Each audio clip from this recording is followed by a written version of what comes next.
요 며칠 총등 번개가 치고 폭풍 같은 소나기가 내리고 나서 하늘의 색깔이 달라졌습니다. 이런 자연적 순리처럼 인류 역사도 큰 사건과 사고를 겪으면서 진보해왔습니다. 타이타닉호가 1912년에 침몰했습니다. 2,200여 명의 승객 중에 700여 명만이 살아남았다고 합니다. 그런데 그 700여 명이 대부분 1등실에 타고 있던 승객이어서 미국 국민들이 큰 분노에 빠졌습니다. 그래서 미국 국회도 그 당시 국정조사를 했다고 합니다. 그러면서 부자들의 특권과 부에 대해서 일정한 제어가 필요하다는 국민적 공감대가 일었고 부자들의 사회적 책임에 대한 논의도 구체화되기 시작했다고 합니다. 그 결과 미국의 수정헌법 16조가 통과했습니다. 부자들이 누진적으로 더 많은 세금을 내야 하는 내용이 수정헌법 16조에 권장합니다. 세월호 참사 이후 우리 사회는 국민 한 사람 한 사람의 생명과 행복을 최우선적으로 챙기는 새로운 대한민국을 향해 미래로 나아가느냐 아니면 과거로 행하느냐의 기로에 서 있습니다. 정부와 정치권을 비롯해서 우리 사회에 책임 있는 위치에 있는 모든 사람들이 역사적인 무명의식을 갖고 사람 귀한 줄 아는 나라, 안전한 대한민국으로 나아가기 위한 확실한 비전과 대책을 내놓는다. 대한민국은 미래로 전진할 것이고 지난 2개월여 동안처럼 아무도 책임지지 않으려고 회피한다면 과거로 퇴행할 수밖에 없습니다. 그런데 지금 박근혜 정부는 정상 궤도를 이탈해서 첨담한 과거로 퇴행을 준비하고 있는 것으로 보입니다. 국민들은 4.16 세월호 참사 이전과는 완전히 다른 새로운 대한민국, 미래로 나아가자고 하는데 박근혜 정부와 새누리당은 미래로 가는 열차의 티켓 대신에 과거로 가는 열차의 티켓을 흔들며 과거로 향하고 있는 것 같습니다. 집권 여당의 모습 우리를 실망시키고 있습니다. 지방선거 전에는 도와주세요, 머리부터 발끝까지 다 바꾸겠습니다 라는 피켓을 들고 읍서하며 거리로 나서더니 선거가 끝난 지금 아무것도 변하지 않겠다고 합니다. 국회에서도 온갖 핑계를 대며 세월호 국정조사의 무력화를 시도하고 있습니다. 세월호 진상조사 및 피해 지원을 위한 특별법의 제정이 대단히 시급합니다. 정부와 여당이 새로운 대한민국행을 포기하고 있는 것처럼 보이는 이상 제1야당인 우리 새정치민주연합은 국민과 함께 미래로 가는 열차에 오르겠습니다. 세월호 국정조사, 인사청문회, 그리고 세월호 특별법과 김영란법을 반드시 통과시킬 것입니다. 정부 여당의 민심 역주행을 막고 국민의 뜻에 따라 새로운 대한민국으로 가는 길을 개척해 나가겠다는 다짐의 말씀을 드립니다. 이번 정부 조직 개편은 국민의 안전과 생명을 지키기 위한 최적의 개편이 이루어져야 합니다. 그런데 박 대통령은 사전에 충분한 검토와 공론화 과정 없이 며칠 만에 충격 요법으로 해경을 해체하겠다는 등의 졸속 개편안을 내놓았습니다. 우리 당이 그동안 소속 의원들과 전문가 등의 검토를 거쳐서 내놓은 정부 조직 개편안의 핵심은 첫째, 국민의 안전과 생명을 챙기는 국가재난 컨트롤 타워는 청와대가 담당해야 한다. 둘째, 총리 산하의 국가안전처는 독립성과 책임성이 부족하기 때문에 독립부서인 국민안전부 시설이 타당하다. 셋째, 배경은 해체가 아니라 혁신해야 한다는 것입니다. 우리는 이러한 원칙에 따라 정부조직법 개정에 나설 것입니다. 어제 한중 정상회담이 개최됐습니다. 한중 정상이 공동성명을 통해 발표한 여러 합의 사항들이 제대로 이행돼 한중 우호 협력 관계의 발전은 물론이고 남북 화해 협력 시대가 보다 앞당겨지기를 기대합니다. 특히 이번 공동성명에서 한반도 비핵화와 평화 실현을 위해서 그동안 우리 당이 박근혜 정부에게 지속적으로 지적하고 요구해왔던 육자회담 재개와 9.19 공동성명 이행을 위해서 양국이 함께 노력하기로 한 점을 기쁘게 생각합니다. 다만 한중 FTA 협상 타결을 위한 노력만 강조하고 우리 농수산업의 심각한 타격이 우려되는 부분에 대한 보완 대책이 명시되지 않은 점이 아쉽게 생각합니다. 우리 당은 어제 730 재보궐선거에서 서울 동작을 지역에 기동민 전 서울시 부시장을 공천키로 했습니다. 새누리당이 어떤 거물을 내세운다고 해도 두렵지 않습니다. 기동민 후보는 젊은 패기와 역량을 한 몸에 품은 미래 세력의 상징입니다.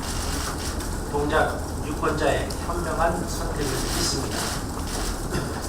기회를 드리지 못한 예비 후보들께는 죄송합니다만 상당 후사의 자세로 임해주시길 당부드립니다. 우리 당은 남은 지역에 대해서도 미래와 변화를 상징하는 최강의 후보를 세우기 위해서 최대한 노력할 것입니다. 이상입니다. 네, 안철수 당대표의 발언 있겠습니다. 우여곡절 끝에 세월호 국정조사 기관보고가 지정됐습니다. 참담하고 부끄러웠습니다. 침몰하는 세월호 안에 갇혀 우리 아이들이 생명을 잃어가는 그때 해경도 청와대도 아무도 제대로 상황을 파악하지 못하고 아무도 책임지지 못했습니다.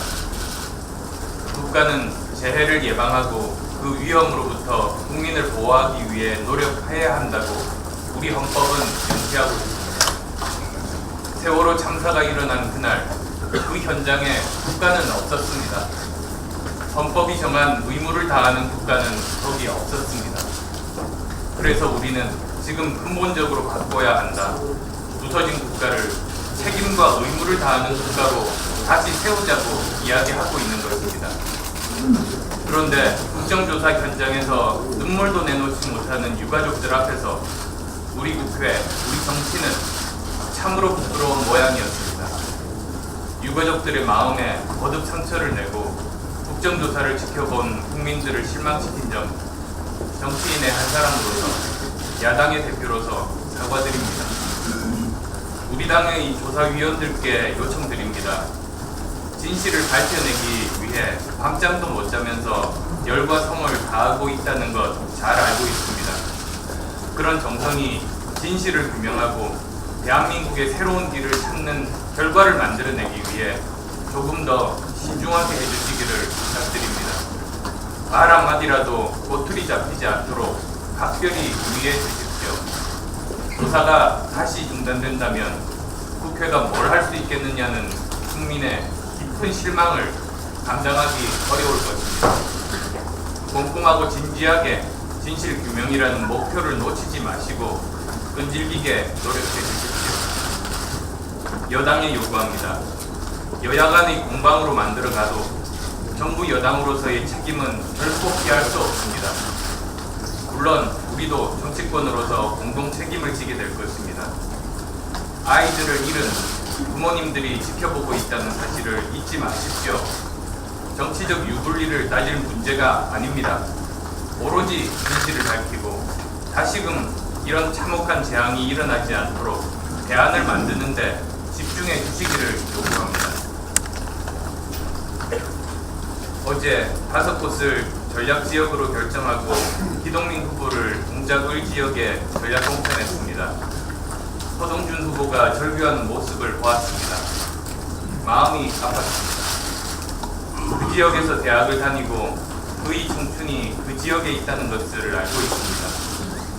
그럼에도 저와 지도부는 허 후보에게 기회를 주지 못했습니다. 당으로서도 참 어려운 결정이었습니다. 한 가지 말씀드릴 수 있는 것은 이번 결정을 하면서 저나 저희 지도부 누구도 이 결정이 내게 유리한가 불리한가를 따지지 않았다는 것입니다. 허 후보를 비롯해 준비해온 모든 후보들께 무한 책임을 느낍니다. 지금 당장 당이 그 빚을 갚을 수는 없지만 여러분의 희생과 헌신 위에 우리 당이 미래 세력, 대안 세력으로 한 발씩 나갈 것이고 그 책임을 다할 것이라는 약속을 드립니다. 우리는 지금 선택해야 합니다. 우리가 미래의 대안 세력이 될 수 있는가, 그렇지 못한가 국민들께서 냉정한 눈으로 지켜보고 계십니다. 박근혜 대통령에 대한 국민들의 불만과 불신이 커지고 있습니다. 그러나 그것이 곧 우리에게 기회가 되는 것은 아닙니다. 준비되어 있지 않다면 기회는 우리를 지나쳐 나갈 것입니다. 정부 여당이 어려워질수록 우리가 감당해야 할 책임의 무게도 그만큼 커집니다. 그 책임을 감당하려면 우리를 얽어매는 낡은 기득권을 버려야 합니다. 희생과 헌신이 필요합니다. 지난 지방선거에서 보여준 민심은 변화입니다.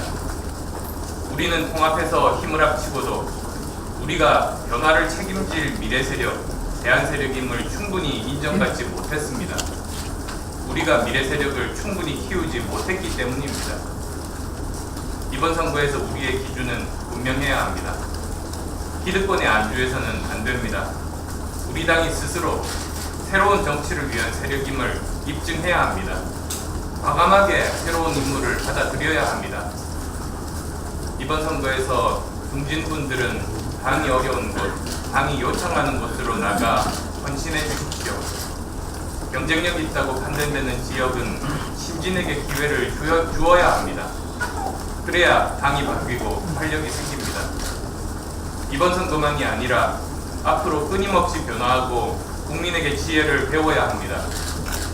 정치의 현장이 여의도가 아니라 국민 생활의 곳곳에 있음을 확인하고 민생 현장에서 새로운 정치의 싹을 만들어내야 합니다. 그렇게 헌신하고 준비할 때만 우리에게 기회가 열릴 것입니다. 정치인들을 위한 정치는 국민과 점점 멀어집니다. 우리 스스로 새로운 정치 세력, 미래를 책임질 수 있는 정치 세력임을 입증해야 합니다. 그러기 위해 저는 모든 기득권과 싸울 것이며 항상 민생의 현장으로부터 답을 찾겠습니다. 박영선 원내대표의 발언을 듣겠습니다.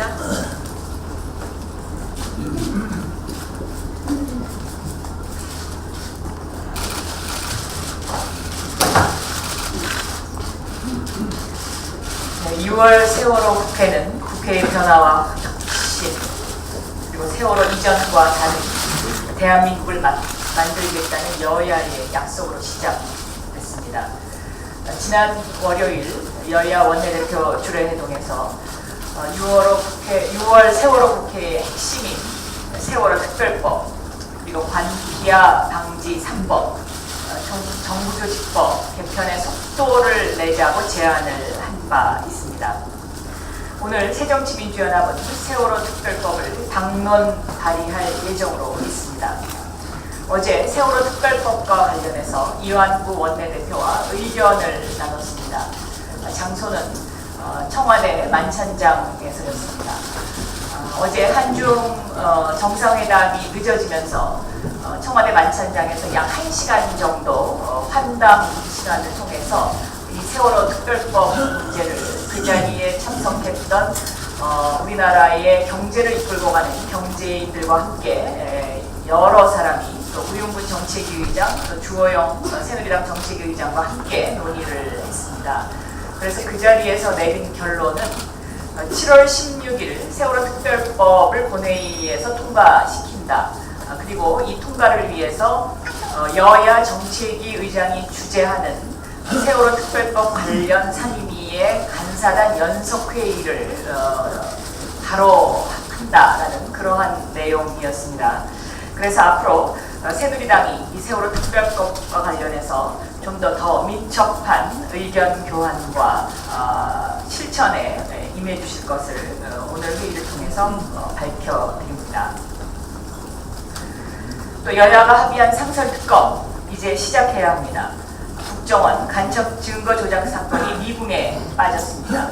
증거 조작 실무를 주도한 권 과장을 불기소한 검찰의 행태는 수사 의지가 없음을 자인한 것입니다. 법무부는 가해자인 검사 2명과 부장검사에 대한 징계를 2달 동안 질질 미루고 있습니다. 지난 주례회동에서 상설특검 이야기도 새누리당에 제안했습니다. 다음 주 월요일 주례회동에서 여기에 대한 답을 듣기를 기대합니다. 다음 주부터 8개 부처 장관과 국정원장의 인사청문회가 시작됩니다. 우리 당은 청와대의 기준이 아닌 국민의 기준으로 철저하게 검증할 것입니다. 그리고 국방부 장관처럼 도덕성과 직무 능력을 갖춘 후보라면 반대하지 않겠습니다. 그러나 인사청문회를 시작하기 전부터 국민들이 이번 2기 내각에 대해서 정말 피곤해하고 있습니다. 예를 들면 김명수 후보자, 학부모와 시민 96%가 교육부 수장으로서 부적합하다라고 응답하고 있습니다. 아마 이러한 반대 여론, 압도적 반대 여론은 처음일 것입니다. 청와대는 바로 이 점을 직시해야 한다는 점을 다시 한번 강조드립니다. 오늘 아침에 용산 화상 경마장 앞에 지금 충돌 조짐이 있다는 그런 소식이 들어오고 있습니다. 학교 옆에 도박장을 설치하는 것을 허용하는 나라, 과연 이러한 나라에 대한민국의 미래가 있습니까? 그리고 아이들의 미래가 있습니까? 왜 이 용산 경마장 설치에 새누리당과 박근혜 정부는 침묵합니까? 여기에 관해서 대답하셔야 할 것입니다. 특히 이 마사회, 용산 경마장을 주도하고 있는 마사회의 현명관 이사장이라는 분이 소위 말하는 만만회와 무관치 않다는 점에 새정치민주연합이 주목하고 있습니다. 용산 화상 경마장은 당장 이것을 폐장해야 한다고 생각합니다. 어제 시진핑 중국 국가주석 한양 만찬에 우윤근 정책위 의장과 함께 다녀왔습니다. 또 잠시 후에는 시진핑 주석의 국회 방문이 예정되어 있습니다. 새정치민주연합은 이번 시 주석의 방한을 계기로 한반도 평화와 북핵 문제 해결을 위한 6자 회담 재개에 유의미한 진전이 있기를 희망합니다. 네, 다음은 양승조 최고위원회 변호님께십니다.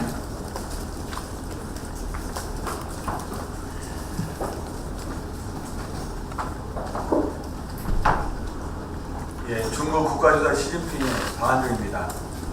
특히 오늘 국회를 방문했는데 진심으로 환영합니다.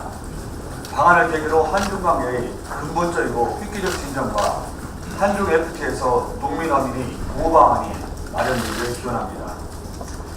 어제 보건복지부가 OECD 건강통계 2014년을 발표했습니다.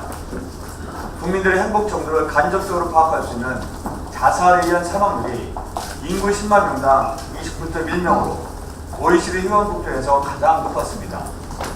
OECD 국가는 자살률 1위, 연속 10년이라는 현실 앞에서 국민 행복 시대를 운운할 수 있는지 부끄럽습니다. 정부와 정치권이 맹성을 촉구하며 세 가지 정책 제안을 하고자 합니다. 첫째, 예산 증액과 담당 인력의 증원입니다. 1년에 14,000여 명이 스스로 목숨을 끊는 대한민국에서 2014년 관련 예산은 고작 75억 원, 담당 공무원은 8명뿐입니다. 기가 막히고 정부 당국자의 한심한 현실 이식을 여실히 보여주고 있습니다. 2차적으로 자살률을 OECD 평균인 12.1명까지 낮추는 것을 목표로 예산과 인력을 대폭 늘려야 할 것입니다. 둘째, 가난이 자살로 이어지는 비극을 막기 위해 복지정책을 획기적으로 바꿔야 합니다.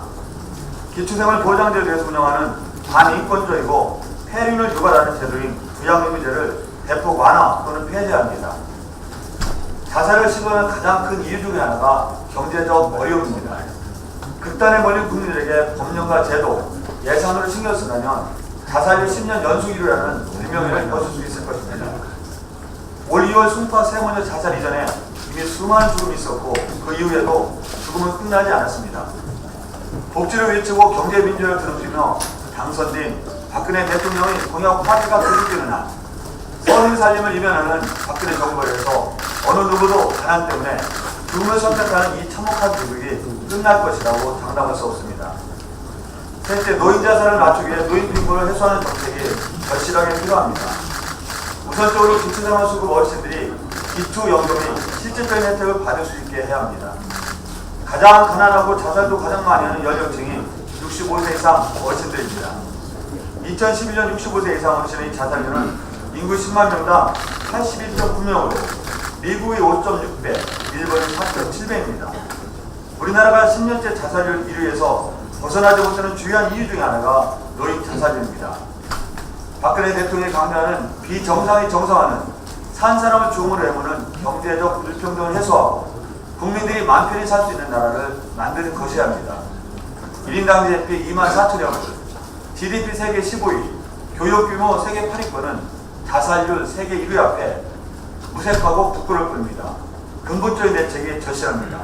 정부와 우리 국회의 맹성을 함께 촉구합니다. 이상입니다. 네, 마지막으로 이용경 최고위원 발언 있겠습니다. 세월호 참사 80일 아직까지 돌아오지 못하고 있는 11명의 실종자들을 기억하면서 말씀을 드리겠습니다. 6.4 지방선거와 7.30 지방선거 공천 과정에서 느낀 몇 가지를 말씀드립니다. 결과적으로 당의 얼굴이 되는 공천의 결과가 합리적이고 원칙을 갖고 진행되어야 한다고 봅니다. 전략 공천에 대한 의견도 분분합니다만 전략 공천 당연히 필요할 때는 해야 합니다. 전략 공천을 통해서 당의 구현을 확대하고 당의 경쟁력을 강화할 수 있습니다. 자체 성장도 중요하지만 접목을 통한 도약도 중요합니다. 마치 민주적인 정당에 있으면 안 되는 그러한 죄악시 하시는 분들도 전략 공천으로 정치에 입문해서 지금은 우리 당에 많은 기여를 해오고 있지 않습니까? 공천 심사의 기준도 좀 더 합리적이어야 합니다. 말씀 많은 작심전화, 당비 대나 철저히 막아야 합니다. 신뢰도를 예측할 수 없는 방법에 매달리는 것은 레이더 없이 야간 비행하는 것과 같습니다. 이렇게밖에 할 수 없다는 것은 절대로 이유가 될 수 없습니다. 후보자 자격 기준에 대한 후보자에 대한 기준 엄격해야 합니다. 경쟁력이 있는 후보다 이 사람을 공천하지 않으면 타당의 자리를 빼앗긴다. 이런 이유로 금결에 있는 분들이 우리 당의 후보가 되어서는 안 됩니다. 또 이미 선거에서 심판을 받았다는 것은 면죄부가 될 수가 없습니다. 관행을 따르지 않고 항상 경쟁자에게보다 우리 자신의 좀 더 엄격한 잣대를 갖다 댈 때, 또 기득권을 내려놓을 때 우리 새정치민주연합은 국민의 진정한 사랑을 받는 정당으로 발전해 나갈 것입니다. 예, 잠깐만요. 누가 말씀했나요? 지금 이 국회 세월호 국정조사 특별위원회 진행 상황에 대해서 우원식 최고가 조사위원이시니까 좀 보고해 주시면 좋겠어요. 네, 그제 있었던 파행 사고를 겪으면서 저희 국정조사 특위위원들이 하고 싶었던 이야기가 있어서 한 말씀 드리겠습니다.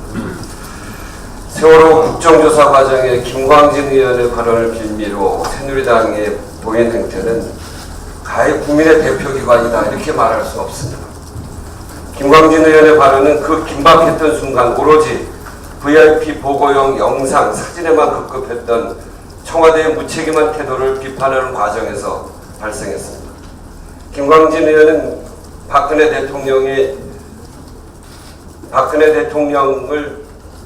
보고하겠다고 하는 영상 요구로 구조 작업이 방해받았다는 취지로 말한 것을 두고 5시간 동안 파행을 하게 되었습니다.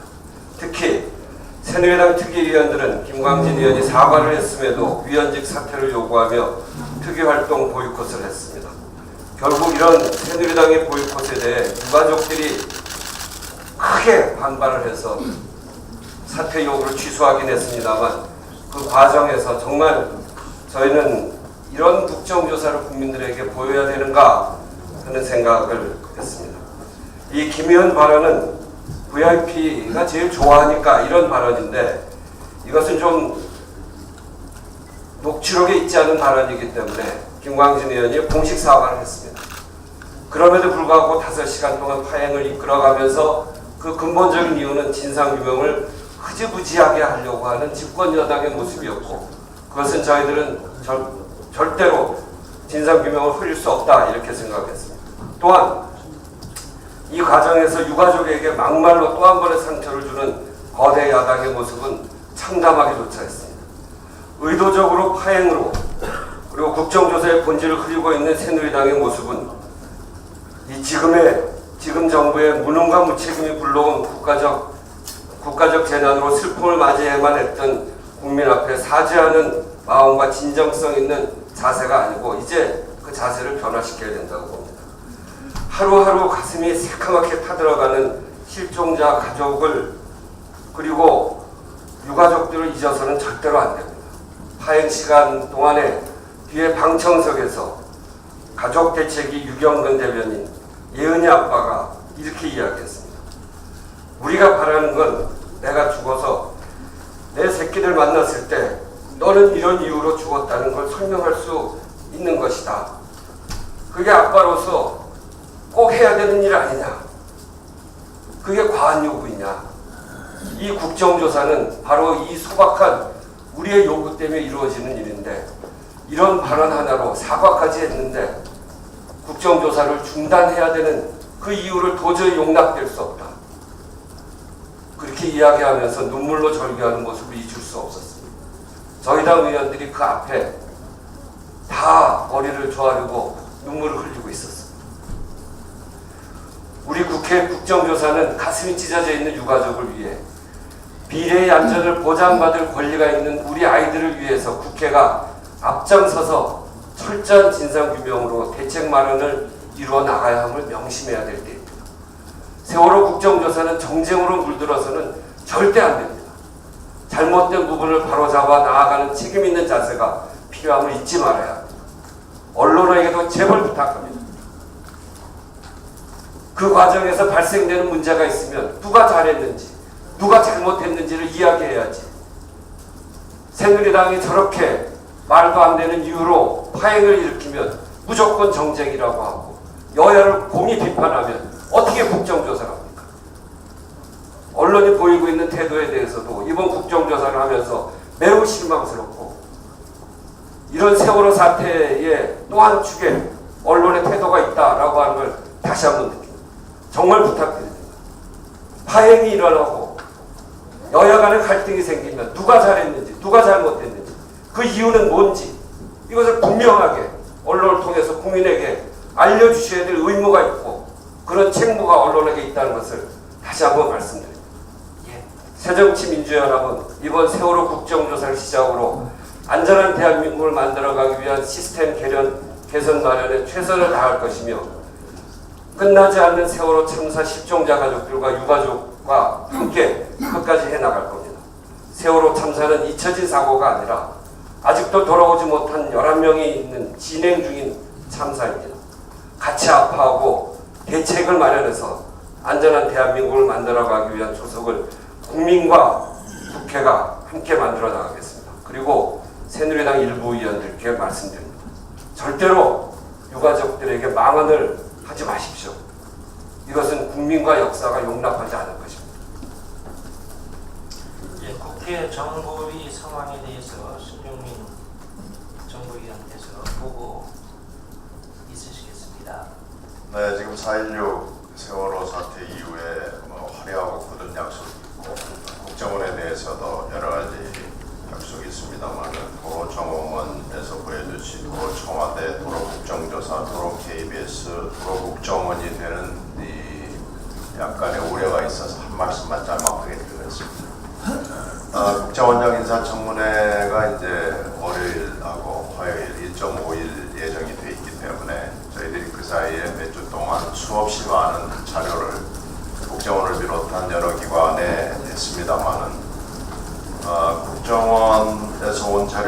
너무나 어처구니없고 실망스럽고 일부는 분노를 일으킬 정도로 부성실한 답변이 있습니다.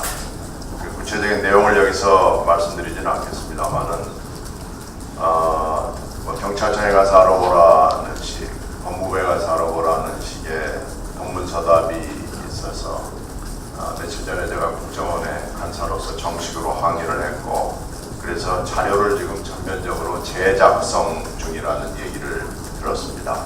그래서 지금 인청은 임박해 있습니다만은 사실상 자료를 거의 받지 못하고 주말 작업을 허겁지겁 할 수밖에 없는 상황입니다. 그래서 진즉해야 할 일을 국정원이 하지 않아서 자료가 매우 늦어지고 인사청문회 자체가 부실해질 우려가 높아져서 매우 유감스럽게 생각합니다. 또 하나는 저희들이 여러 번 지적을 했습니다만은 국정원에서 생산되는 모든 자료에 빨간 딱지가 붙고 엄숙한 경고문이 붙어 나옵니다. 그런데 이게 다른 인사청문회에서는 당연히 나오는 자료고요.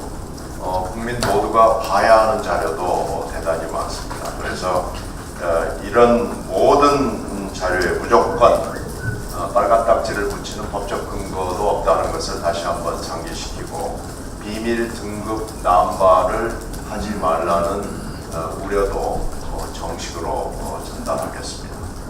시간은 없지만 부탁드리겠습니다. 이상입니다.